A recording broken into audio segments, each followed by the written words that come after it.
So it's quite likely that we will get all kinds of advice from all kinds of people about managing our skin condition, many of whom might not have as much experience with the skin condition as you do.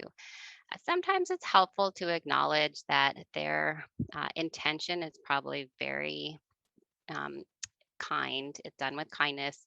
The intention behind it is to be helpful, even though the information they might be giving you might not be very helpful and might be something you tried 100 times ago and didn't work for you. So, the part that you have control over is you.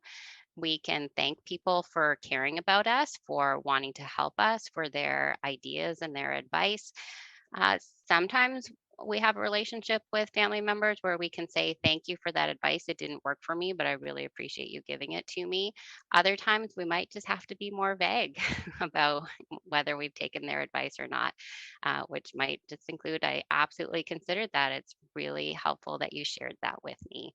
Right. I work with a lot of healthcare providers and I take a lot of advice from all the people who are important to me to help come up with a treatment plan that's unique to me, and to recognize that we don't have control over other people. So they might continue to give us advice even when we've told them not to.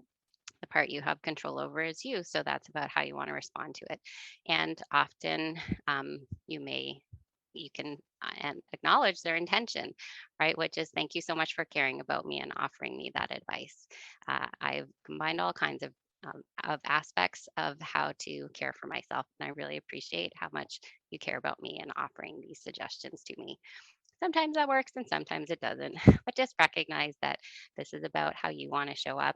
You won't necessarily have control over your family members and the suggestions that they give you, but giving them some generous assumptions about why they're doing it and the fact they probably do it because they're anxious about you or worried about you and care about you, and to respond to that intention rather than the content of what they've said.